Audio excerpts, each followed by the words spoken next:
Everybody, welcome back to another Nerds and Squares podcast presented by BP Fun. I'm the host of the most, Captain Zeus, followed by DP and our guest here, Mahone Capone. Say hi to the folks, Mahone. What is going on, everybody? Hope you're doing well this evening. Should I say Mahone or like Mahone Capone or MC? Like how do you want to go by? Yeah, Mahone's fine. Mahone Capone, whatever. MC Hammer, got it. And so today, so we have a Walking Dead topic today for this podcast episode because I know there's the new series, right? It's a series, right? Yeah. Yep. With I would hope so. Yeah, because for some reason I was thinking it was going to be a movie, but if I remember correctly, it might be how it started off as a movie. Yeah. But the new series. Originally, it was supposed to be a movie with the newest series, but they ended up being like, it would probably be better as a series, which I agree. Yeah, it's The Ones We Left Behind, if I'm not... Yep, yeah. I think it's The Ones Who Lived. The Ones Who Lived. I'm getting everything jumbled, guys. Close enough. I was really close. I mean, I think the former would have sounded better personally, but yeah, it's that new series that came out, and so we decided, let's just kind of reminisce on the past of The Walking Dead. How we got to this point, and just some of our feelings, if we have them, for this genre of nerd, if you will, zombie horror genre. Yeah, I'm going to that. Yeah. I think it's a genre. I'm making it one if it's not already. I'll go ahead and just start this ramble off because last time I bring in topics to podcasts, we don't cover any of them, and we just start rambling on about lotions and, MCU Brokeback Mountain, and that's not what we're here to do today. We're here to talk about The Walking Dead, and so I have to rewatch the whole series. Reason being is because we're going to be doing a comic book versus TV show comparison for The Walking Dead. Each season will be a video, and so I do have to go back and rewatch all of them. I was rewatching the first season and comparing it to the comics.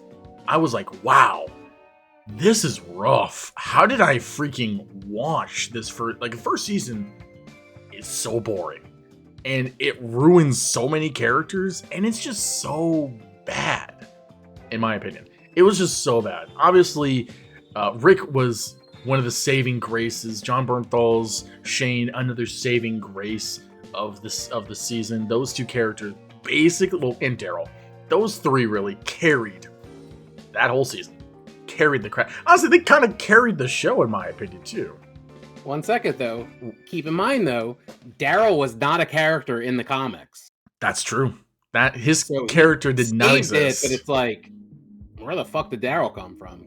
I think it's the best part is that this show, because a lot of times in shows when they make a original character, they're either not good or just kind of there. They're not exactly it's like a filler. Exactly. They're not a prominent character, not someone that's like going to be fan loved as much as Daryl. And I think it honestly comes down to mainly the portrayal of Norman Reedus, because you can put other actors in that role, and I don't think they do it as well as him. I agree. Yeah, I was just rewatching that first season, and I was like, man, this is so rough. I couldn't even write any notes down. It was really hard to pay attention. I have to go back and rewatch it, actually, because I put a pause on it and then started like binge watching a bunch of anime to kind of like flush my brain out of that. But I mean, when I first watched the show, just like consecutively, it was all the way up into the Negan saga. Or the end of the Negan War, I should say. And honestly, there were ups and downs, right? Andrea was one of the most annoying characters in existence compared to her counterpart, and just in general. Carol was pretty much a huge upgrade compared to her comic counterpart, right? Negan could not have been perfectly casted any more than how he was. Honestly, I could say even the governor was... You couldn't find a better governor to play that role, even though his story was kind of meh. Casting was on point. The acting was on point. And I think that's some of the best things about this show. It's AMC, right? You don't really think AMC is going to come out with great acting, with great storytelling, even if it's based off of comics, right? But really, though?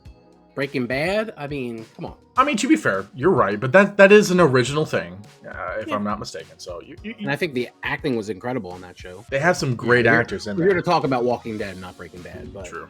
I guess I kind of like, I used to compare AMC to like CW in that, and in the sense of like with their content. And CW came out with some decent ones. Arrow was good, right? I loved Arrow. Yeah. Flash Arrow was great. used to be good, right? Up until like halfway through the series, and then we got freaking lightning sabers. And then, you know, there's a bunch of other garbage shows. But the point is like, The Walking Dead, I didn't go past the Negan or the Negan War just because like I kind of just was done. It was a great point to stop, and compared to the comic where I could keep reading, I was so invested. The show was like, dude, this is it. I don't see them doing anything more. I don't want to see anything more, especially since I knew, oh, Carl's gone. Shouldn't be. Rick is gonna be gone. He shouldn't be. He's literally the GOAT. The main character. Yeah, he's literally the main character. And I'm just like, dude, The Walking Dead, if you just comparing it, or like from the first season to that season that I ended it on, it has upgraded tremendously. Not only with like the visuals, but with the acting, with the cast, even the story, like the original story, like the cannibal arc was a lot shorter in the comics than it was in the show. The show was a whole season.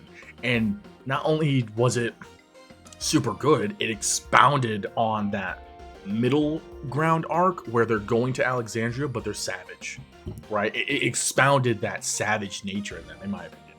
So I was just like, dude, it's just reflecting on it. I was like, dude, I loved the consistent upgrade of this series. Dude, I kind of want to go back and just watch some of those now, those episodes. So I do want to touch base on the, you know, the cannibal portion of it, that season where they go and they find that group who seems harmless, for the beginning part. Mm-hmm. And then obviously it ended with, what the hell was his character's name? Bob? Was his name Bob? Bob. Where he was like tainted meat. So I love that. The only thing that irks my soul that obviously now would be a much different, because if you have caught up and you've watched the new Rick and Michonne series, they don't give a shit about cuss words and stuff like that. Whereas before they kind of cared about it, but now with AMC Plus and stuff, it's more like streaming based. They don't really care about, cussing and all that kind of stuff. But they filmed a couple extra scenes, like alternate versions of scenes. And there's a scene where they're stuck in like a train cart. They're like in a train and they're kind of stuck and they're like chained in there. And Rick's kind of like giving them, trying to hype them up, like, everything's going to be all right. And they're like, well, how do you know, Rick? And Rick said in the show, they said they messed with the wrong people, is what he said in the show. But the alternate version of that and how it was in the comics was they fucked with the wrong people. And they should have put that in the show. I don't care if you even bleep it out, because we all know. I mean, when you watch TV shows like Family Matters, Friends, all that kind of like watered down real life situations, we all know we cuss. We say shit. We say ass. We say bitch. We say whatever. And when you watch TV shows and they don't use any of those words, it's kind of like, is that real life though? Like, I want to say at least 75% of people cuss a little bit at least. So like when he was like, oh, they messed with the wrong people, like, he didn't really keep it to the source material, but it is what it is. But since they reshot it as the way it was intended in the comics and the way it was delivered, that was so much better than, how they tried to change it and how it was portrayed on the show, obviously. But when he was like, they fucked with the wrong people, I was like, yes, they did. Let's do it. Fucking kill all these motherfuckers. You know what I mean? Because, you didn't know that they were bad people until obviously then you knew they were bad people. But it was like, let's do it. Fucking let's get it over with. And it was the same thing like when Negan came in, Jeffrey Dean Morgan. Man crush. I have a man crush on Jeffrey Dean Morgan. He was, he was awesome in Grey's Anatomy. He was awesome in fucking Supernatural. He was awesome in, The Watchmen, whatever. But he was born to play Negan. Like he fucking blew this character out of the water. Like he embraced this character. And the very first scene that he's introduced and the group is in a line and he's outside, he comes out of the trailer, and I'm like, oh my God, like, this is what I envisioned reading this fucking graphic novel. I'm like, this is fucking awesome. And once he started talking and he wasn't using the dialogue that was in the comics, I was like, oh, come on, man, like, be real with it. But then, you know, I think there was like a DVD or a Blu-ray that came out where they did the scene that was exactly verbatim of the graphic novel, and I was like, come on, that's what should have aired on AMC, dude. If I would have saw that, I would have been like, holy fuck, god damn, this is amazing. You know what I mean? Because like, he just became that character, and I was just like, oh, this is amazing. But you know, it is what it is. I get it. You know, there's, you know, it's AMC, there's, you know, I'm sure there's probably kids trying to watch or whatever, but they shouldn't be watching, to be fair. They shouldn't. You know, at the end of the day, they should not be watching a show about, you know, it's not about zombies. That's the thing that like gets under my skin, because like, yes, The Walking Dead, there's zombies, there's walkers, there's biters, or whatever the fuck you want to call them. At the end of the day, though, it's about humanity. It's about what will human beings do if the world actually end it the way we knew it? How would they progress? Are people going to be still the same, happy-go-lucky, trying to like help their family, or are they going to just do some crazy shit just because they could do some crazy shit? I mean, I don't know about you guys, but I've seen a lot of crazy shit where like there's riots that happen for whatever reason. There's people breaking into stuff. There's people doing X, Y, or Z. I'm sure that's what's going to happen when the world basically ends, you know. So it's more or less like you're the Walking Dead because you are the one trying to get through this life and trying to fight off zombies. You're trying to fight off people who may have been gym teachers at one point, but now they're like fucking psychopaths with baseball bats wrapped in barbed wire, you know. So you're trying to like combat all these different things, and I wish they would have taken a little bit more, I don't want to say liberties, but dystopian vibes. Make it a little bit more realistic. But that's what DVDs are for. That's what Blu-rays are for, and you know.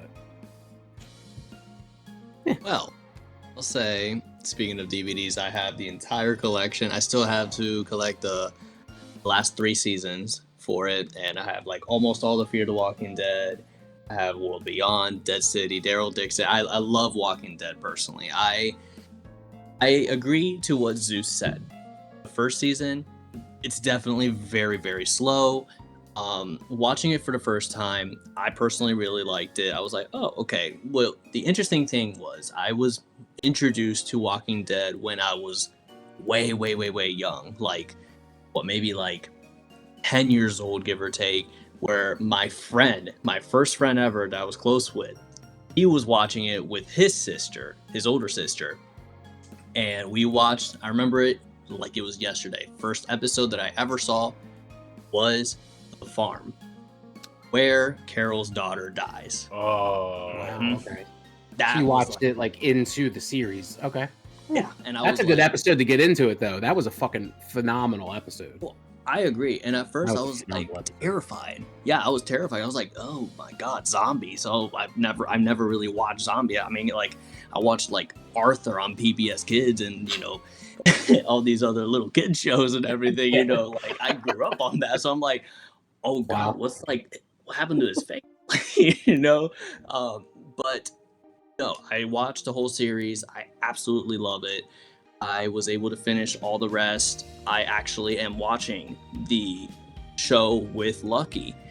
And we just finished season 5, where Rick actually killed the abusive husband of that one girl that he ends up dating. Oh. Yeah. Mm-hmm. In Alexandria, yeah. Yes. And I am like ecstatic for when Lucky and I get to the point of Negan, because that's my favorite era. I love. Aren't you guys like Negan. Literally like 3 or 4 episodes away from that too? I say so, like, because that's basically where the wall gets breached, right? First by wolves, the wolves cult. And then that's like at the same time that they meet Morgan again after like the whole debacle that happened a few episodes ago or season 2 ago.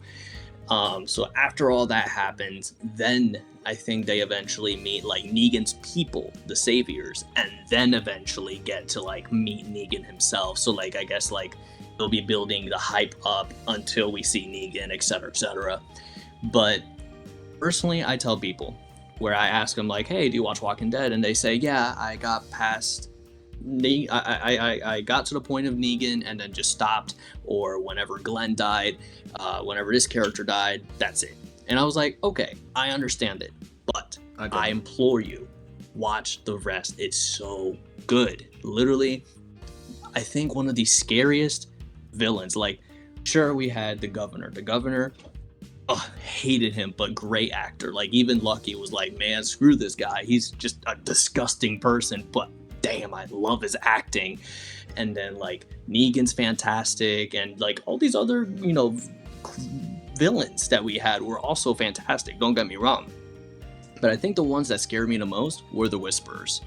Seeing their introduction and then seeing, sorry for spoilers, when we lose Jesus.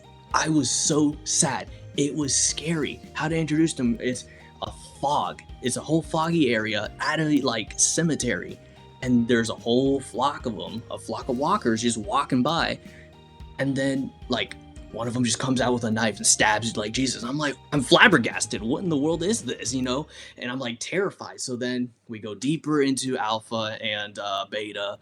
Oh my god, I loved seeing Beta versus Daryl. I think that was awesome as hell. Such an awesome thing. I think Zeus, you would absolutely love that battle. Like Daryl with 2 Bowie knives, and then Beta with like his machete. Oh my god, so awesome. But then you start seeing more of where they kind of go outside the comics, and that's where like Fear the Walking Dead comes in. That's where World Beyond comes in, where they have this government where they have electricity, they have a military, they have guns, they have everything that that the real world before had. And then that's when everything's like starting to build up to just this massive battle where just there's a lot of drama going on. There's a lot of things that happen, and like so many characters die, and it makes me sad. Whatever. So intense. But I promise you, it is so worth it. I know that it is a hassle sometimes for some of the episodes, some of the seasons, but personally for me, I love zombies, and yes, I do agree as well with what you were saying, where at this point the zombies are just a nuisance. They're not even the real threat. It's the humans, which makes sense. Like sometimes, yeah, there's walkers that are the threat. That's when there's a huge horde of them. But here's the other part that I mentioned to people that actually catch their interest, and I'm hoping that it will catch Zeus's interest even more. I don't know if you remember within the first season, around the first few episodes, you see walkers still like holding bricks, breaking them, breaking windows with bricks and stuff. So around that last season, you start seeing walkers that can actually climb ladders and actually like hold things. Like it's actually scary. Like kind of World War Z zombies they got going on over there. Basically, like the episode you see, like they're all like some of the main characters are hidden in a like clubhouse looking thing, and there's like a ladder, and you see one of the walkers actually climb it and literally just like pop up, and they're like, what the hell is this? Like that type of stuff, awesome. And then what I saw too in Daryl, you see a runner zombie as well, which that's really scary too, after just seeing so many years of walkers, and then you just see this fool right here just running at you like whatever. It's just crazy. But personally, I'm just a big fan of it. I'm obsessed with The Walking Dead. I love every aspect of it. I've played the games, the Telltale games. I have not played that garbage game that came out. What was that garbage? You know the one I'm talking about. The one that made the Nickelodeon game, Nickelodeon fighting game. What you in never the world? Which? No, I know the Nickelodeon fighting game, but which game is this that you're talking about? Destinies. Destinies? A game that had, yes, Walking Dead Destinies, where you can actually change the outcome of the series. Oh, I know what you're talking about. It's basically one of those predict your own adventure type of games, but the the trailers the trailers hyped it up like it was going to be this awesome thing, but when the game came out, oh god, it was honestly, the voice acting was terrible, the graphics were trash. Like the trailer alone made it looked really bad. Like I don't know why people thought it looked good. I watched the trailer, I was like, dude, this looks retarded. Like what the frick is this? I think in our minds, because this is just me speaking, I always think of the different, like, what if they didn't kill Shane, or what if they didn't do this, or what if they didn't do that?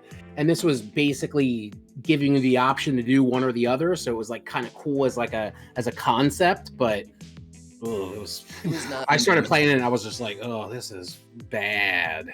It makes me sad because this game has potential, but then they gave it to Game Mill Entertainment, which I'm pretty sure that they're the same company that made that King Kong game that came out. Like, no, I think it was so. That one came out last year. It gave the license to a garbage company, and it pissed me off.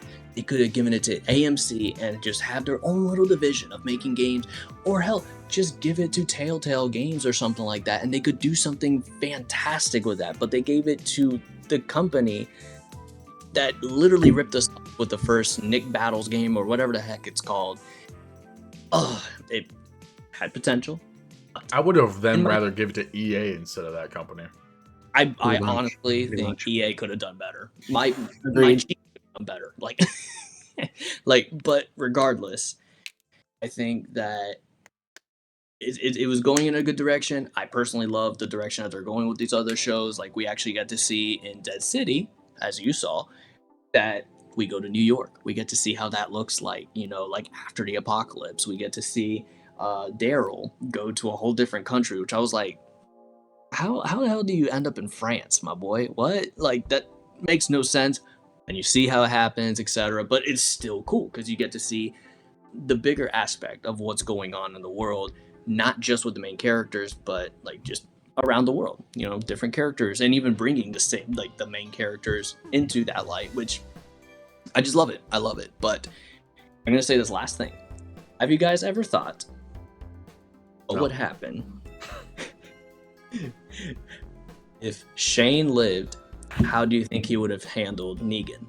Do you think he would have actually beat him in a hand-to-hand combat? He could have tried, but I mean, he wouldn't have gotten the opportunity to. To be honest, I don't think he would have survived to Negan. Really? Yeah. I think Rick had Shane arcs, but the reason why Rick survived as long as he did was because he wasn't Shane. Like, Shane was... He was at the first season like 10 steps ahead of Rick in terms of the survival mindset, right? And because of that, there could have been a lot of things avoided in terms of problems. However, when you get closer to the Alexandria arc, right, you realize like who Rick is important. This is why he survived. It's this core element of his character that has got this group to survive as long as they have, without them becoming savages, without them becoming the next Negan, or without them all just dying because of stupidity. I mean, even when we got to the farm, Shane was... He basically, like, screwed himself over mentally, and then he started to discard people that he didn't deem useful, that he thought was, someone that is discardable. Rick was never Rick was never like that. He always thought of the group, and he did what he could to save everyone, no matter how new. Obviously, if he didn't trust them, That's a different story. But if you trusted them, they're part of your group. That's your responsibility. That's your family. And Shane didn't see it that way. And even when Rick was at the farm, they weren't exactly part of his group. They weren't exactly part of his family. They were there helping because of the incident with Carl, and he still had that same mindset with them as he did with his own same group. So I don't think Shane would have been able to survive to Negan. And if he did, I don't think he would have been with the group. I think he would have left, or he would have killed everyone or got everyone killed. And he probably would have joined Negan, if I'm being honest. That's fair. Yeah, that's definitely fair. And another thing, actually, I did want to mention, since it's kind of funny that you brought it up, Andrea. Wait, hold on. I want to hear what Mahone thinks too. Wait, hold on. Go ahead. Yes. Go ahead. So I have a couple points, and I'm glad that you said something because I was getting ready to say something, and then said something. So I was like, you looked like you wanted to say something. But so, couple things. So first and foremost, as far as Shane joining Negan, I personally also think that he would basically be Negan's like right-hand guy. He would have played that part. The weird thing about the whole Rick dynamic, because like you said, Rick was always about the group, about us, about, saving people, and I want to get it back to the way it was. We kind of saw a little bit of him not doing that when we got to the prison. Because if you remember that scene where there were prisoners in there, and they were kind of like, at a standstill, and they were like, all right, well, let's like work something out. And they ended up fucking killing the prisoners for the most part, other than I think they like kept the one guy or whatever. But they killed most of the prisoners that were like trying to like hold them up or whatever. Old Rick wouldn't have done that. He would have been like, oh, well, let's all group together and let's, figure something out or whatever. But he also evolved as time went on. But I mean, if you think about it though, like personally, yes, I have like friends and people that I love that are not my family, but that's in non-conflict type of situations. If there was a world where we had an imminent threat and we had to do whatever we could to save our loved ones, I mean, I'm sorry, but myself, my wife, and my kids are more important than anybody else I know. So I don't care if I've known you for 20, 30, 40 years, whatever the case may be. At the end of the day, if you're causing an issue and making it to where my wife and my kids are not going to survive, then you got to go. I mean, I hate to say that, but it's either you or me and my family, and I would choose me and my family any day of the week. So with that being said, you started seeing some of that in Rick as time went on. He was like, well, dude, I have my 2 kids. I have the woman that I want to be with, for the foreseeable future, which is Michonne at that point. So you did see that. He was just like, I'm here for the community, but at the end of the day, if, my immediate family is at risk, then fuck everybody else. I just want to make sure that, the ones who I really care about are saved. Now, I saw this online. I always thought about it, but I never put like too much thought into it. But what if from the beginning of all of this, we followed Negan the entire time? He was a gym teacher. He tried to help, mold the minds of a young generation. His wife dies of cancer. He calls the Bat Lucille at some point and all that. He's trying to build a community himself. And then all of a sudden, because if you think about it, Rick and his group went to their like little like satellite posts or whatever and murdered people while they were sleeping, essentially. He went in there and started fucking killing people while they were asleep. So what if we followed... I just knocked my microphone over, sorry. What if we followed Negan from the beginning and we watched this group just all of a sudden come in and murder people while we were sleeping? I personally think we would have been on the side of Negan at that point. If we watched him from the beginning, saw him, teaching kids in high school, being a gym teacher, his wife dying of cancer, he was trying to do what he could. And then we get to the point where he's like building the community and he's being the leader of the community, AKA Rick, because he's the leader of his community or group or whatever. And then all of a sudden Rick's group's coming in and fucking murdering people while they're sleeping. And then it's just like, I wonder if that would be, if we flipped it to the other side, would we still feel the same way that we do now watching Rick from the beginning? I don't know. I've always wondered that. Like, maybe I would like to see an alternate universe watching it from the other side, because maybe we'd feel differently. But there is an episode. I don't know how far you've gotten. How far have you gotten with Walking Dead again? Like, you got to... I've watched all of Walking Dead beginning to end. I've watched some of Beyond. Okay. I've watched 2 or 3 seasons of Fear. I watched the whole Daryl season. I watched like half of Dead City, and I've watched all of the newest season what we're gonna be shown so far. Okay, well, if you remember, around the time after Negan becomes like a good guy, Mhm. we actually do see his backstory. You remember Yeah. that? Yep. Mhm. Yeah, which I actually really love seeing that because you're right, it did change the perspective of how I saw Negan, where I was like, okay, like, wow, like, he's gone through a lot of things. And I can understand it's not good how he went about certain things. He could have like done things differently, but I can understand why he was a dick at times. And he even acknowledges being a dick as well. So still seeing that perspective where he did do some good things while still being a bad guy. And even then, I would personally say that rather than him being a completely evil person, yes, he did kill Glenn, he did kill Abraham in brutal fashions, but I could say that he's like almost a respectable villain, unlike the governor who he actually molested like people before. And Negan literally killed his own henchmen because they tried to rape Sasha. And he literally said, no, we don't do that here, puts a machete through his neck. And I'm like, wow, okay. So he's a bad guy, but he actually is like has common decency to an extent. So it's kind of like mixed feelings on him for some reason. I want to hear what Zeus has to say because he's been like putting his finger up like for the last like 15 minutes. Like, I gotta say something. I do want to say something. I just didn't want to like intrude on you guys' thoughts. Oh, go ahead. Obviously, it was nice hearing them. But like in regards to the Negan alternate timeline, I don't think I would still feel the same as I do with Rick, mainly because one, I think Rick's moral compass is too strong. It's way stronger than Negan's, right? I mean, he was literally a cop in the South, right? Like that's about as American as you can get sometimes. And Negan was a freaking gym coach who was cheating on his wife.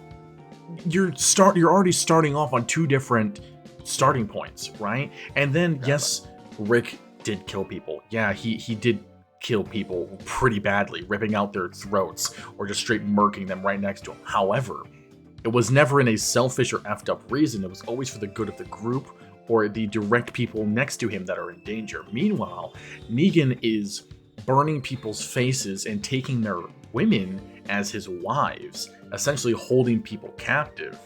And it's the two different avenues of fear and hope. And we obviously saw which one won out in the end. And yeah, sure, he might have been close to some, but he was not close to all of those guys. Heck, he didn't trust 99% of the people that was with him.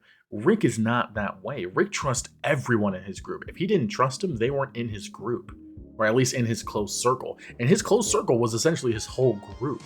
And I'm just like, it would be cool to see it, but I don't think it would have been well. I don't think a lot of people would be into it, obviously, if they actually made this into a show or a movie, whatever the case. But I don't think this would have affected anything about the character, which does go into kind of what DP was saying in terms of the morality of characters. In the comics, there is a lot more black and white in terms of not just the coloring, obviously, but just the morality of characters. But in the show, it's so gray. Almost everyone is morally gray. There's not a single full good or full evil person in the show. Even the governor, who in the comics is pretty effed up. Like, he R-worded Michonne for a week while beating the crap out of her and had Glenn listen to it the whole time. In the show, he doesn't do any of that. He teases that he might do something to Maggie, but he doesn't actually do anything. Right? That's the worst he got. And he always did stuff, yeah, for like his daughter that he was trying to help, or just for the community in general. And yeah, he was kind of like a prick, but so was Negan. Negan was, in the show, arguably worse than the governor. And yeah, I'm sure he had a redemption arc, but it's not like no one in the show, except for maybe the cannibals. But even then, it's tough because the cannibals had a sound reason as to why they were doing things. The end of the world. Food is hard to come by. And the best source of food is those that are coming at you. And it's humans, right? Yeah, it's terrible to do, but it's also like, in a dystopian world, it's somewhat understandable. And that's the thing about the show, is the show was like, you can understand why everyone's doing everything. In the comics, you don't want to understand, or you don't understand why everyone is doing everything. So I mean, that's another huge difference I noticed from the comics to the show. Is the show is more black. I'm sorry, the show is more gray and more you could argue complex, but the comics are way more black and white. Excuse me, way more black and white for the most part. Yeah, Now, keep in mind, in the comics also, the governor had an eye patch and a mullet, whereas in the show he had short hair and he gets his eye patch. Portrayed. Well, yeah, he did. He did end up getting the eye patch, but he was portrayed by an actor who was British. So, I mean, even so, even if you had that character look the same, it still would have been the same in terms of the character arc and the story. Now, because I'm thinking about it now, and that's the great thing about television and movies. Like, when you see it when it happens, you're like, whoa, holy shit. But, sometimes you don't watch that stuff over and over again. Obviously, when you see some movies that you really like, you're like, oh, I'll watch it a couple times. But even TV shows that you really like, I mean, who's got the time to sit through 10 seasons of a TV show again? I mean, once totally, a blue moon maybe. Totally not me about to do that. But I haven't revisited Walking Dead in its full entirety from beginning to end in a while. But I just remember the scene that got me was when they were outside of the prison and they ended up fucking cutting Herschel's head off. Mm-hmm. And I was like, holy fuck. You know what I mean? That was a brutal fucking scene. And it pulls at your heartstrings. You know what I mean? You watch these people for so long, for multiple episodes. And if the writers are doing their job, I mean, they're writing them with depth of the characters to where you start feeling for these characters. And when stuff like that happens where, Herschel gets his head cut off or Carl ends up dying, which is weird because when you read the comics, Carl doesn't die. He ends up being basically Rick in the future. Spoiler alert. Sorry if you haven't read the comics. The TV show came out in 2010. So if you haven't read the comics yet, then I don't know what to tell you. The entire comic series is him telling his daughter the story of Rick, which basically is the wild part. It's Carl, basically telling his kids how his dad was the man or whatever. He was him.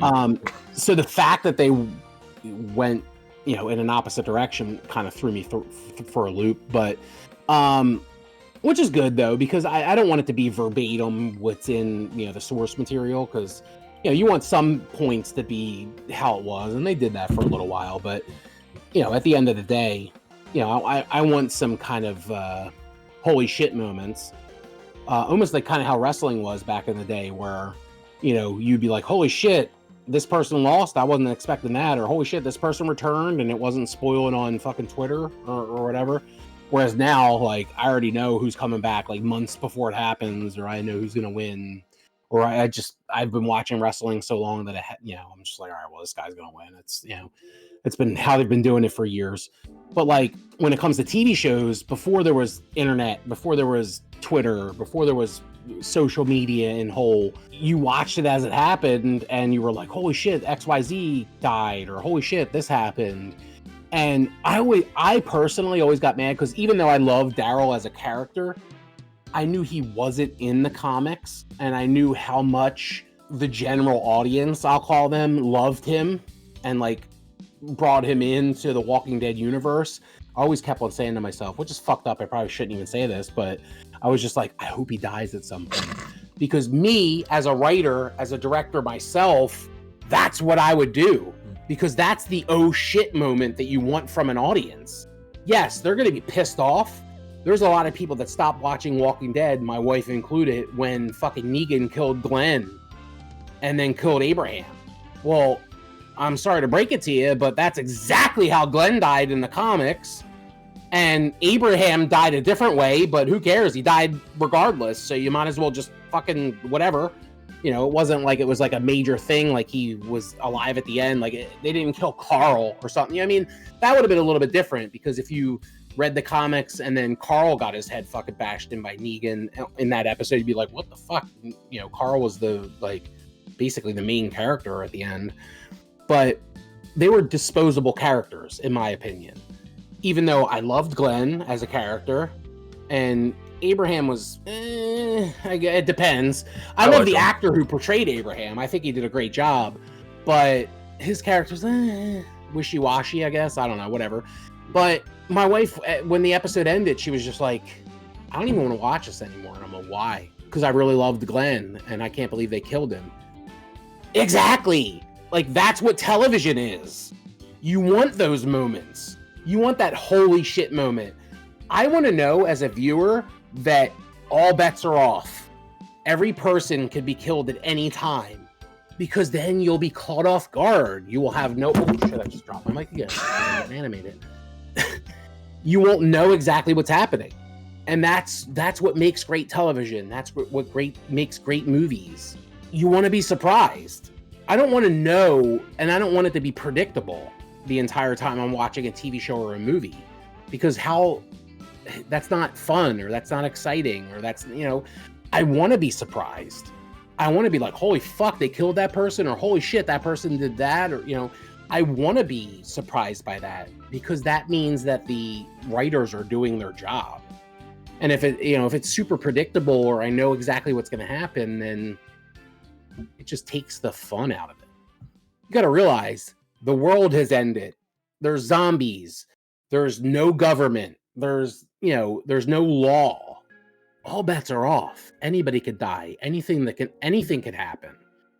So you need to create a show like that, because if you make it to where everybody stays alive the entire time, and there's law that happens when there's no law, then you're just like, what's the point? Why even make it where it's a zombie apocalypse and the government has collapsed? You might as well just left it in the real world. That's what I thought about Rick dying as well, where like I was like, man, because I thought for a second that they killed him off, like the first time seeing it, and I was like, man, if they kill him off, God knows who else they could kill just like that. Like, who knows if Daryl could be next, Michonne, because like pretty much right after, I mean, because like, but listen, I've hung out with Norman Reedus in person. Like I've eaten fucking roast beef sandwiches and drank beer with a guy at a horror movie convention 2 years in a row the year before Walking Dead came out, and the year that Walking Dead came out. He was popular, obviously, for Boondock Saints. I hung out with him during that time period, and he's an awesome human being. He's fucking awesome to hang out with. He's awesome to talk to. He's super personable.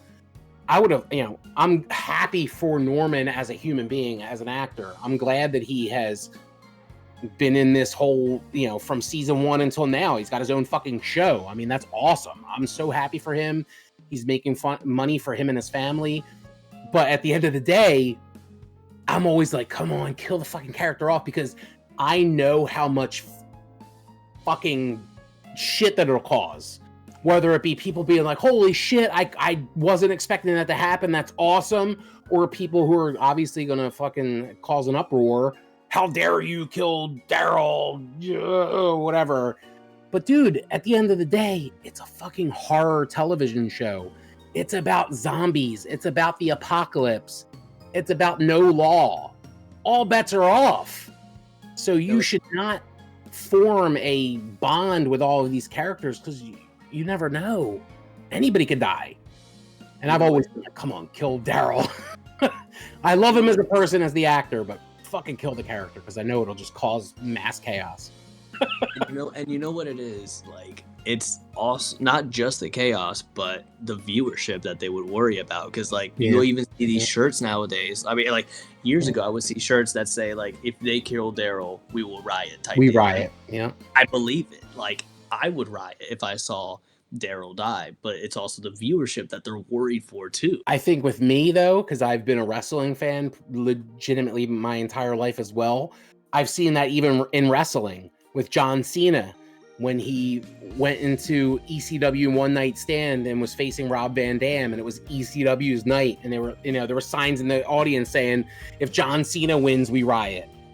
People are going to feel that way. I mean, people feel that way about sports. Like, if your favorite team is in the championship of, like, the Super Bowl, for instance, obviously you're going to feel very passionate about it. Well, if the fucking, so-and-so loses the Super Bowl, fuck that. Football's rigged, whatever the case may be. Everybody's passionate about something. So, that backlash is going to happen. And, with TV shows, or, I mean, I don't know if either of you watched Sons of Anarchy, but like, Sons of Anarchy, there's a prominent character that dies at some point in their show, and everybody fucking lost their minds when this character died. And it's like, but it's a part of the show. It's about a fucking motorcycle club who was dealing with drugs and fucking guns, and obviously that shit's gonna happen. It's a part of the storytelling. And I get it. Everybody is going to be upset about you can't please everybody. I mean, that's just the end of the day. You're not going to be able to make everybody happy, but sometimes you got to have stakes, or else the show's going to get boring. If you just watch it and you're like, well, all the main characters are going to live, and I don't give a shit about the side characters, so whatever. That's fair. That's definitely fair. Actually, speaking of who we count her as a side character? Andrea. I wanted to hop on that train real quick. Loki, go ahead. Because, oh my god. I'll say my piece afterwards. In the comics, she wasn't a side character, but they made her a side character in the TV show. Okay, see, she was good in the comics. She was very good in the comics. See, it's kind of funny where I don't know what it is, but like she has just a face that just punchable face. I'm glad she has a face. That would be concerning. She just has a resting face. That's just like RBF. Yes, She's a resting face. Okay, it's like at first seeing her in the show, I was like, oh, she's attractive, she's a good character so far, and then I see her like annoying side, and I'm like, okay, I feel that she would be like a jerk in real life. And come to think of it, the last Comic-Con that I went to, I met her, and it's exactly what I predicted it would be. I asked this woman, I said, listen, I know it's acting, but how did it feel to just be in a world where it's full of zombies and stuff? She looks at me into the windows of my soul. She says, it's just acting. I'm like, I know, but like... I just said that. Yeah, like, how did it feel? It's just acting. I mean, it's just people in costumes and makeup. I'm like... You're supposed to become this character. What the fuck, bro? Yes, like, I'm basically just asking you, how did it feel to become just a whole different character in a world where it just went to shit? And you just tell me it's acting? Mm-hmm. Like, come on, man. Like... You could give me a little bit of a better answer than that, but yeah. Some actors, that's their thing, though. It's just a paycheck. It's just a job. Yes. Unfortunately.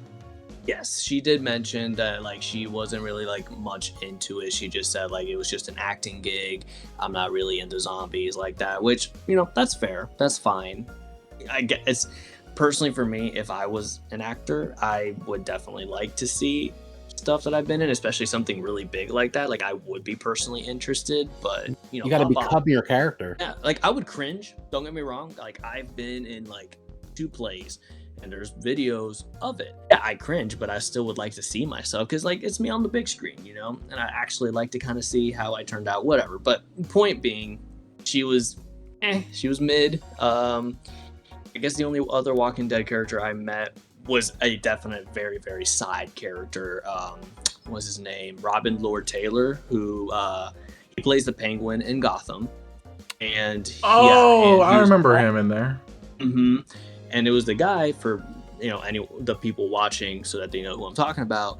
They are the person that when they went to Terminus, he was the guy with the blonde hair and got his head bashed in with a metal bat and throat slit right open and then disrespected right in front of everyone. I was like, ooh, that's my boy. Ooh, that's crazy. Damn. But yeah, he was a nice guy. But again, Andrea, not great in person, not great in the show. Sorry. That does go into one of the things I did want to talk about as well. But to kind of piggyback off of what Mahone was talking about first is in regards of the shock value, right? Great example is Game of Thrones. Season 1, if you expected things by the time season 1 was done, you were dumb. That show, and the books, obviously, that's what they're based off of, but just because most people haven't read the books, the show itself gave you this show is not going to be what I expected. One of the main characters and the most beloved in the series dies an episode before the finale of the first season, right? Ned Stark. Freaking, and it's not like it's surprising either, but it is, because you see the downfall, but then you think, oh, because of these type of shows that we've seen, something's gonna happen. He's gonna get rescued. They're gonna forgive him. The plan's gonna go to fruition, and it doesn't. And when I tell you, when I watched that episode for the very first time, my jaw, I couldn't pick it up from the floor. It quite literally stayed there for about 5 minutes until it started to hurt. So I had to, stop doing that. And that's the trend for the entire series, is shock value. The Red Wedding, for example, I did not see that coming. And holy crap, I'm glad, because it was one of the craziest turn points in the series. And what? I just want to say two things. I'm sorry, I don't mean to cut you off. Go ahead. I was just smiling because you were smiling, because like Game of Thrones makes me happy, only because I'm the kind of person who I'll watch something that I know that I'm going to love, especially if I've read the source material or I'm familiar with it. Whereas my wife, she's different. So I watched Game of Thrones beginning to end and Walking Dead beginning to end before she started it. And I'm the kind of guy that I'll sit there and watch her reaction as she's watching shit that I've already seen. I'll be like, all right, let's see how you feel about this. And that's how I was with the Red Wedding. I was like, oh, okay. Oh, what's that song that's playing all of a sudden? Oh shit. Oh man, what's about to happen? But right before we get to that, when I first watched Game of Thrones, I knew that Ned Stark was going to die, just because Sean Bean, who plays Ned Stark, dies in literally everything that he's in. So I just assumed that he was just going to just follow the trend. So I was like, all right, well, I mean, Ned Stark's he's going to die. But Sean Bean has not. Happens though when you watch it, you're like you're like, holy fuck, right in front of his daughter. You're like, God damn. I was like, that's brutal. Sean Bean has not died in National Treasure, the only movie he has not died in. Yeah, and everyone forgets that. Well, I mean, when I think of National Treasure, I can only think of Nick fucking Cage. I'm gonna steal the fucking Declaration of Independence. It's the only thing I think of when I think of National Treasure. But where I was going with this is that the Red Wedding scene, my wife was just like, oh yeah, she's watching it. She's like, oh, this is great. They're getting married and everybody's fucking toasting and everything's great. And as soon as the fucking band starts playing the fucking Reigns of Castamere, the Reigns of Castamere, and it's the fucking theme song of fucking the Lannisters, essentially. I looked back. This is how I sat. I just stared at her. And she noticed that I was staring at her before like everything hit the fan. She's like, why are you looking at me? And I'm like, because I know what's about to happen. Just watch. And just watching her face going from like, cool to like, and she was just so fucking shocked. And I was just like, yeah, that's right. Yep. Feel the pain that I felt when I first watched it. Be shocked like I was. Do it. I'm guessing something really bad happened, because I've never seen Game of Thrones. Then we have spoiled a lot. Yes, I'm sorry. Sorry about that. It's good. I'll probably watch it regardless at some point. Even if you don't watch Game of Thrones from beginning to end, just watch the Red Wedding episode, because holy fuck, that's such a good episode. Like, honestly, and see, that ties into what I was saying too. Is the shock value so good because of, like you were saying, Mahone, the writing. The writing's there to make every character, and Game of Thrones does this so well. No matter how small, they're still impactful to the story if we are introduced to them name-wise, right? Or even just like seeing them. And that's one thing I think The Walking Dead kind of fell off on, was a lot of characters just came and went. Yes, it was an apocalyptic show, but a lot of, and it could have just been to acting schedules, not being interested. The writers themselves, they just came and went so frequently, and we only had stability with like that inner circle, right? And so that's what we clung on to. We didn't care much about the outside circle, whereas with Game of Thrones, you cared about all these characters, right? Especially since most of these, you're seeing things through their perspective. There's full episodes through their perspective. And so, like Jon Snow's betrayal, when that happened, when I tell you, I know everyone who hasn't read the books and watched that show for the first time, when they saw that, pure shock value. And that still goes into saying, that's the difference between the two shows. You can have someone that everyone loves, someone that everyone has grown with, someone that you have watched 5, 6 seasons with, and you have gotten so attached to this character. And to see this character die, you know what the Game of Thrones people did? I didn't hear anyone riot. I didn't hear people stop watching because of that. But the difference is with The Walking Dead, that happened. And it's always the same effing people with Glenn. Never with Abraham. Not with Sasha. Not with Tyrese. Not with any of the other characters. It was just Glenn's death. And what you also said, Mahone, he died in the comics the exact same way. That was panel by panel perfection, replication. And I mean, obviously, comics came out a while ago. And to my knowledge, I didn't hear anyone rioting about that, right? Because it's part of that world. It's the unexpected. Even though you're still attached to these characters, you don't know what's going to happen. So I think it also comes down to just like the writing and how they build these characters and just the audience themselves. Because for me, Glenn died, that was heartbroken. I actually cared more about Abraham, if I'm being honest, at that point than Glenn. Because Abraham was having such a good arc, even though he was even though he kind of like cheated on his girl and was going to a new chick, I still was attached to Abraham more than I was attached to Glenn. So when Abraham died like a champ, man, I was like, Abraham, you a man. And then Glenn died, and I was like, yo, this is sad and effed up. But I'm kind of mourning Abraham a little bit more. Let's be honest here. Abraham's final words: "Suck my nuts." Dude, for real. I'll say I remember exactly, because I was like a little kid when it happened, and I was going to my dad's school the next day, and that's when I saw the episode, and I was like, no way. So I remember shock value wise. So there were a lot of people that were shocked. They still continue to watch the show, just like me. But there were other people that were saying, no, that was way too violent. That was way too gory, too brutal. They stopped watching the show.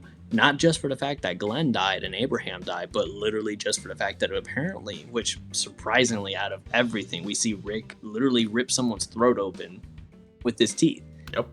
But this was too brutal. But, I mean, that we're was also like, seeing the innards of zombies pouring out when they're cutting and stabbing. So, right. My bat's a vampire bat.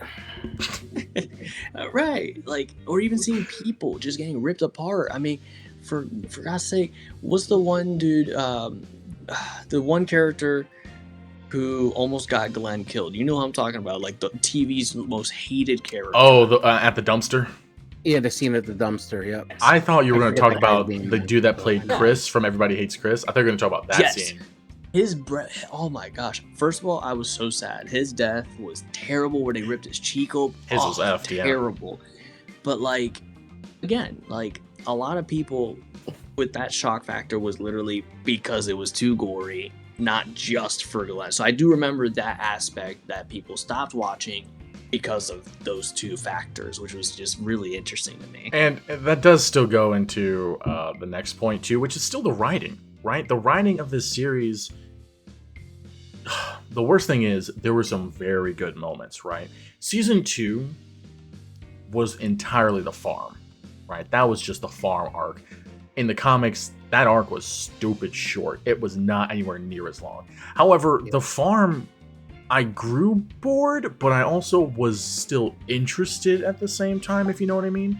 Because, yes, I'm tired of us still being here. It seems like it's dragging on, but we're still seeing the degrading of Shane, right? His mental decline even further, especially after he shaved his head after killing that one, like we mentioned, the farmer's, or Herschel's son-in-law, something like that.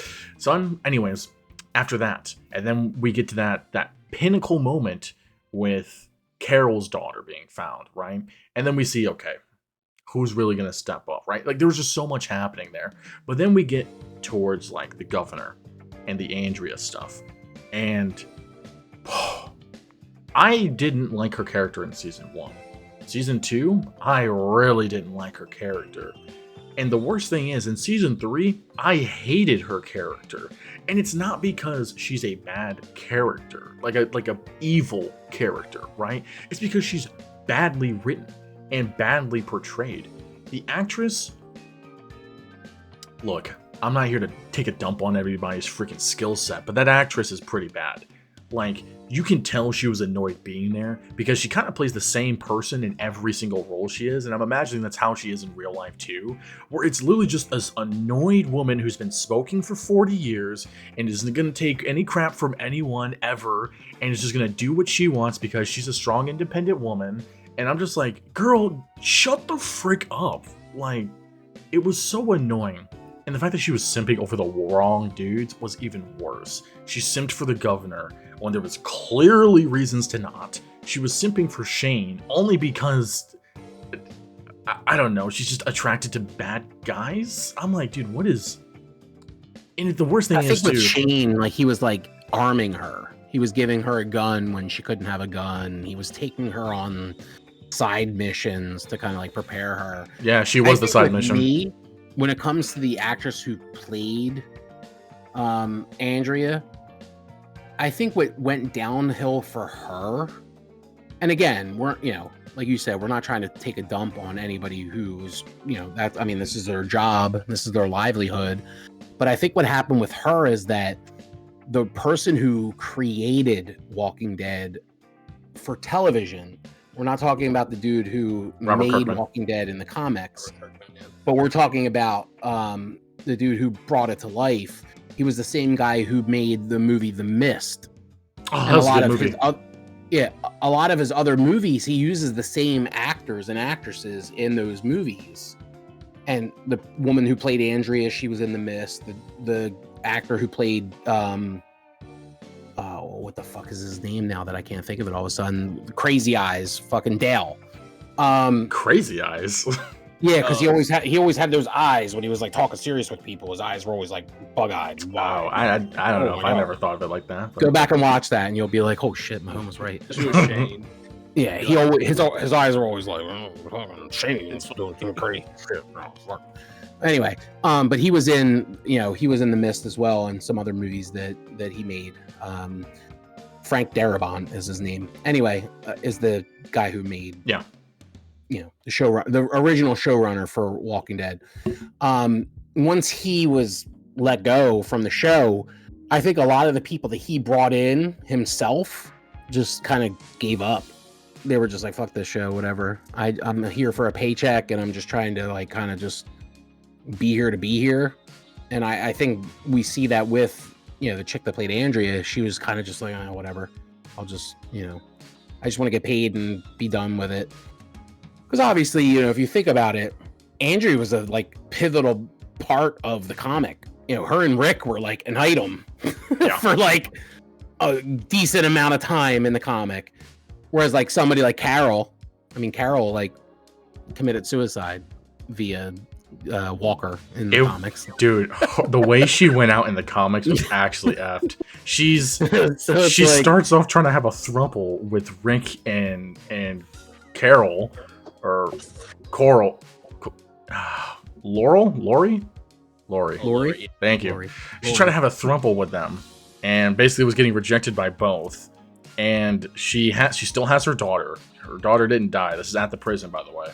And she's like, kind of just like can't feel like she's like so emotionally damaged. And so the only person who she thinks would like love her was the zombie that they had holding up out on the perimeter. And so she's talking to the zombie, and then like it was weird. Everyone's like, yo, what the frick is she doing? Why is she over by that zombie? And then she like gets close, and it just rips a part of her neck, and she basically just like gets off of it. She gets off of getting bit, and she dies, and her daughter sees the whole thing. And her daughter, who already was effed up, gets even more effed up afterwards. Wow, I did not know that. That's a lot different than what we saw on the show.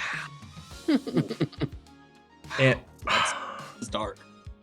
But that's what happens because there's it's so people bad. who watch these shows, and there's people who are invested in these characters, and that's the reason why they haven't killed off the Daryls and the Carols, and because there's so many people who buy their merchandise or who are tweeting, and they don't want these characters to die. So the people that are creating these shows are like, oh well, I mean, I feel kind of I don't want to kill them off because I feel there's going to be a terrible backlash.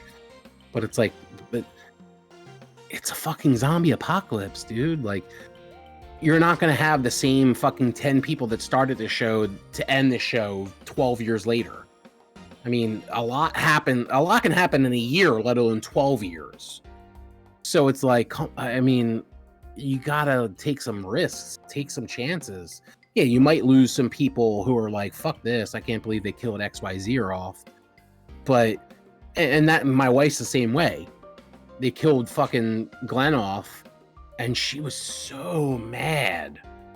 And I'm like, but dude, that's exactly how it happens in the comics. Well, I didn't read the comics, I watched the show. And I'm like, don't you want, like, you watch Grey's Anatomy, they kill off fucking everybody, dude. Like, come on now. Like, that's why you watch a show like this. I don't want to watch a show about the world going to shit when nothing goes to shit. It's boring. I could just watch real life. I will say two things. One of them is a different topic, but regarding The Walking Dead, and then this one. There is a show, I don't know if you guys heard about it, but apparently it was like a lower budget competition with The Walking Dead. It's called Z Nation.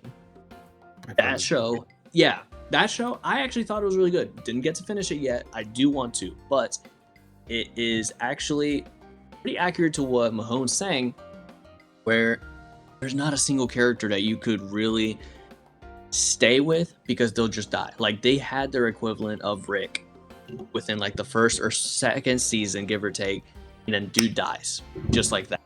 And we have our Michonne in the show, we have our like Daryl and all that stuff, but you never know who's gonna die, which is like, oh damn. But it was still also good. It was a funny show. Yes, it was lower budget, but it was in a sense realistic in the aspect of don't get too attached to any character, no matter how badass they are. Someone will die, whether it's a main character, whether it's a random character. You just can't stay attached to them, which that really reminded me, Mahone, of what you were saying of like, oh, they should have, the freedom to kill off whoever they want, because in reality, it's a zombie apocalypse. No matter how badass someone is, someone will always slip up. Someone will always die, no matter like how good they are. It just happens. I mean, for example, Carl died. Carl was a badass. He was amazing. He had an amazing shot. Even with an eye patch, he was still a better shot than I ever could be in my entire life. Like, even with those skills, you're bound to slip up. We're human. We make mistakes. So it's more realistic in that aspect,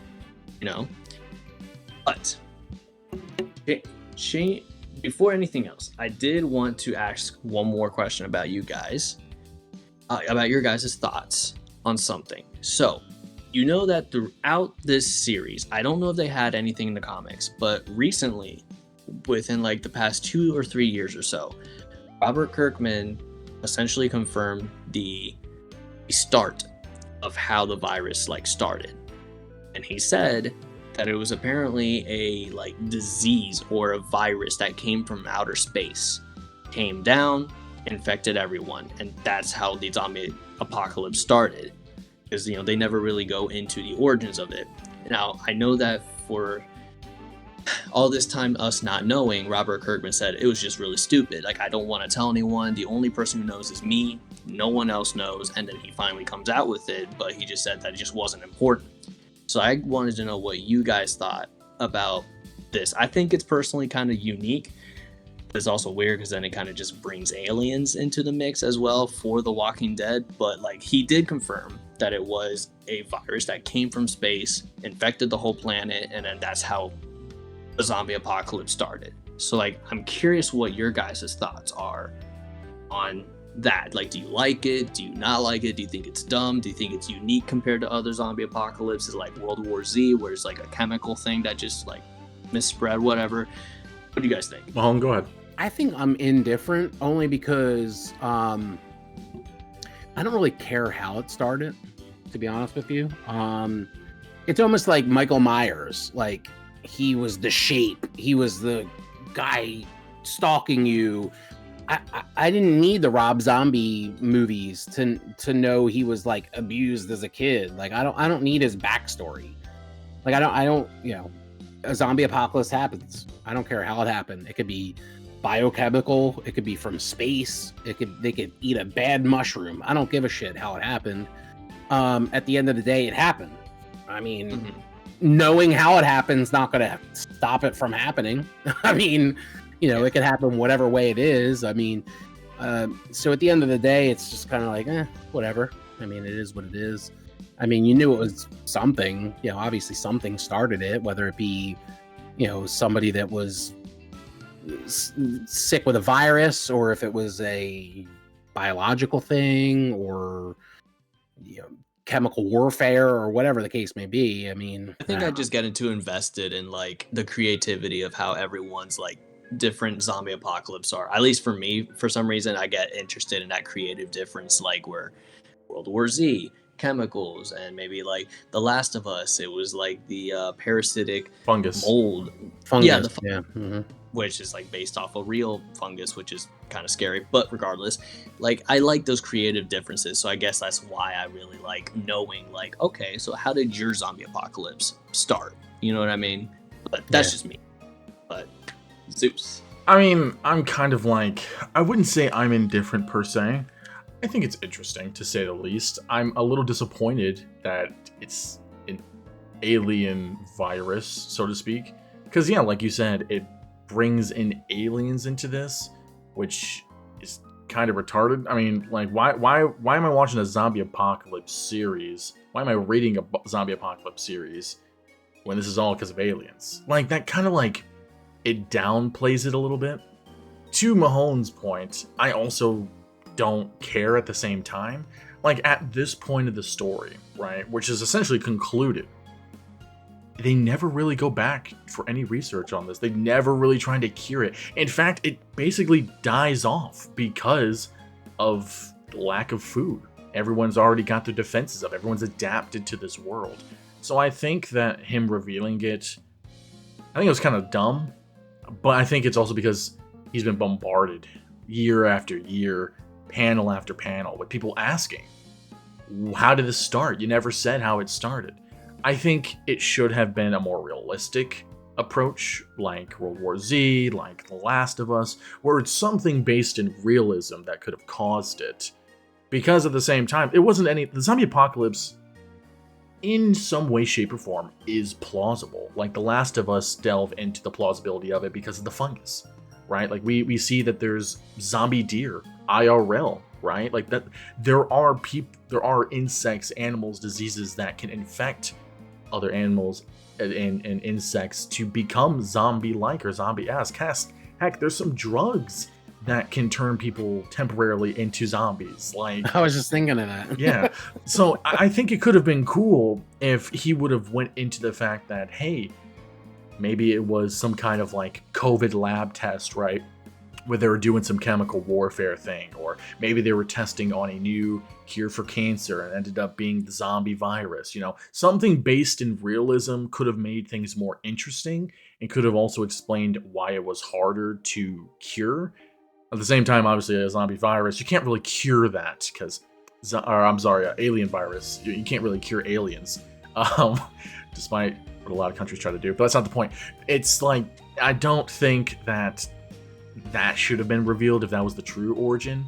It should have been something real. But at the same time, since they don't really go further into a cures past the first season, but even in the show, they don't even care because it's not that important. No one's there unless you are a group of scientists. No one gives a crap about a cure because you don't have the resources to make it.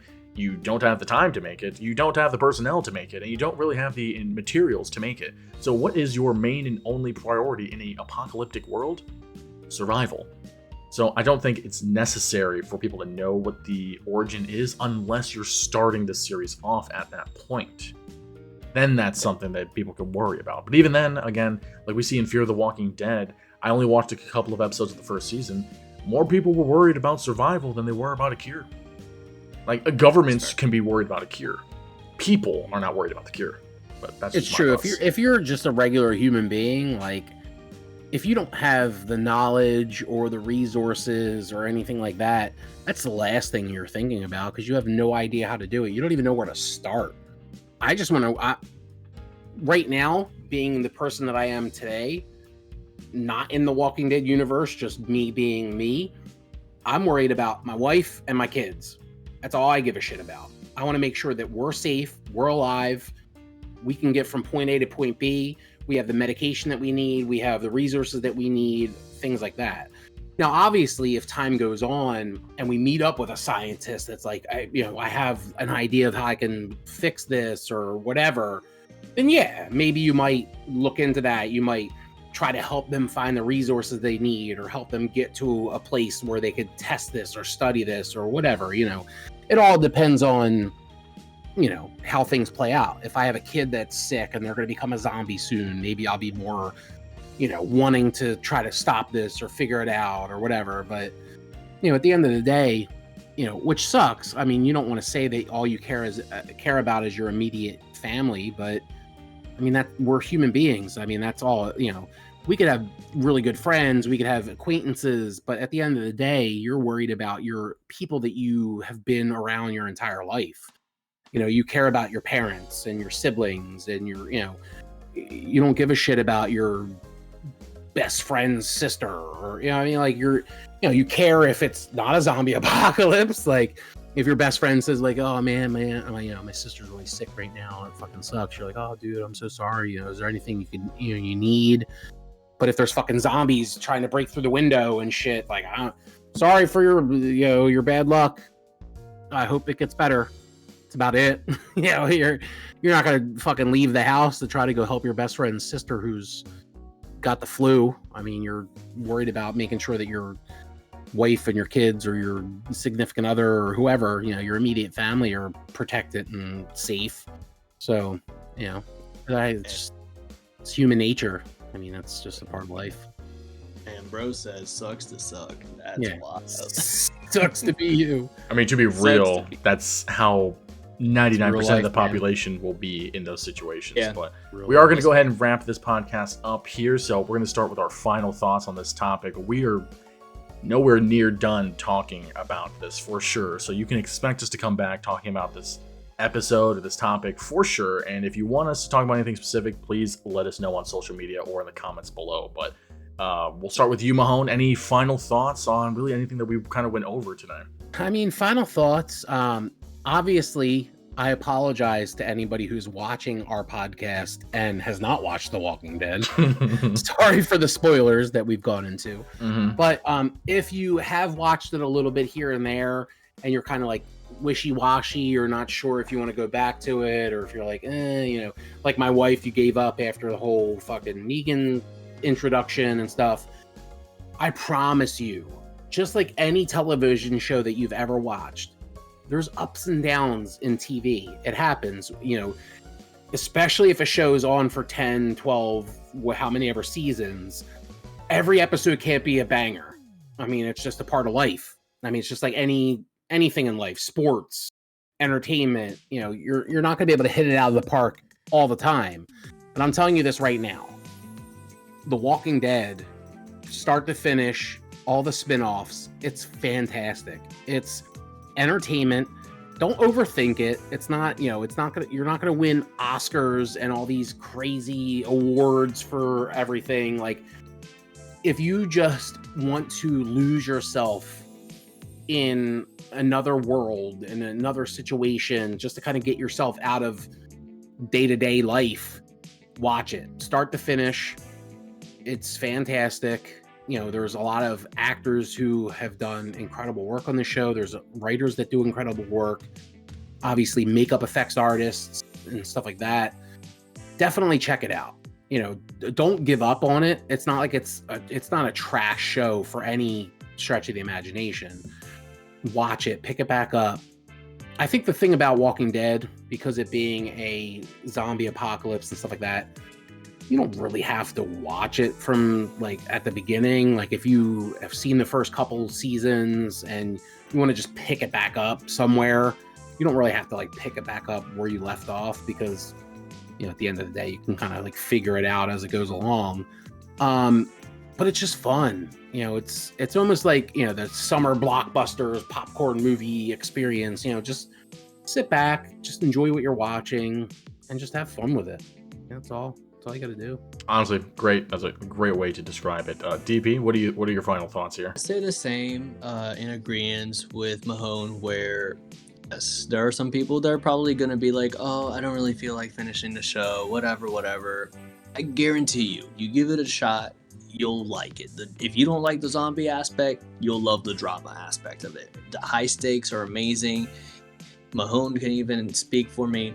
I have not finished the Ones Who Live just yet, but I am one episode away from catching up. And the high stakes with Michonne, like with Rick and Michonne, if they leave where they're at their entire community is at the they could die. Like literally just high stakes, really heavy things. And I kind of try to put myself in those perspectives. I'm like, wow, I never really thought, I didn't expect such like a heavy, high stake thing. Like, okay, he'll try to escape, go back to his family. No, that's the one thing that I appreciate about Walking Dead, the whole AMC aspect.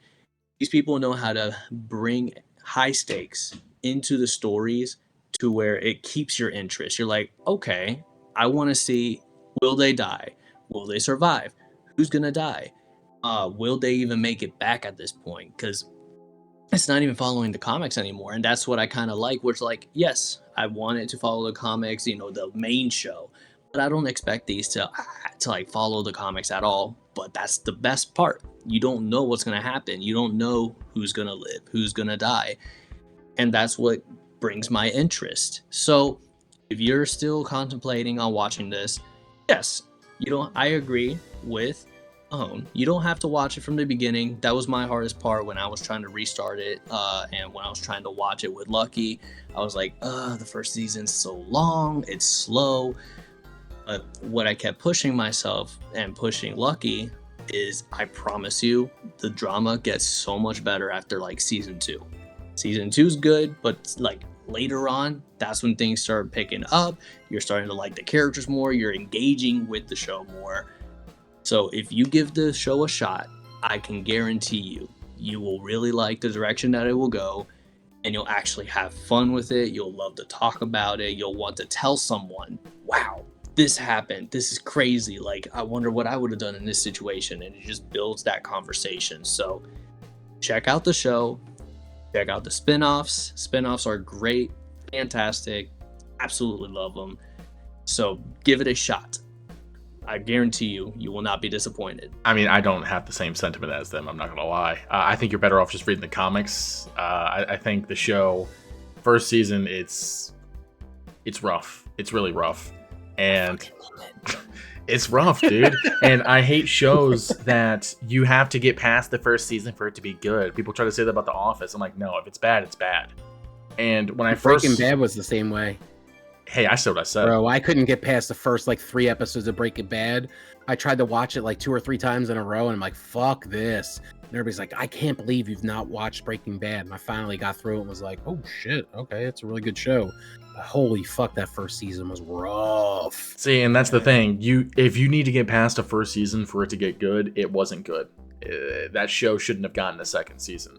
So my opinion... You're better off reading the comics. Do I think the latter seasons Zeus are good? Being Zeus. Look, I'm just being real. Do I think the latter seasons are good? Heck yeah, but that's because I was watching it pretty episodically, so I was already invested. And my taste in things were different then than they are now. Rewatching it now, like DP says, like everyone says, the first season's so rough. But you've already gone through it, so you can suffer through it. So I think, hey, if you don't want to go through that whole first season spiel, you can either just skip it, I'll be completely honest, or just don't watch the show and just go read the comics that are way better and more interesting. And also, there's just way too many spin-offs. But hey, we can talk about that in the next episode. So thank you guys so much for watching this podcast episode. It's a little bit longer, one of our longer ones, but appreciate you guys watching and sticking it out if you're still here. DP, thanks for being here. I know we've tried to get you on here for a while. Schedule sucked. Mahone, thank you. Oh my gosh, the freaking thumbs up. Mahone, Can thanks. I say one more thing? What's up? Say I just want to say one more thing. Say your thing. Just remember, everybody, the reason why the show is called The Walking Dead is because the human beings are the Walking Dead. It's not the zombies. That's also a fact. That's a line from the comics too. That's a fact. But yes, Mahone, thanks for guest starring on here. I'm sure we'll have you on this podcast again. Been a pleasure. It's been fun. And again, thank you guys so much for watching and listening. Let us know what you guys want to hear us talk about just in general, I guess, or just Walking Dead related. I'm Captain Zeus, and I'll catch you guys later. See ya.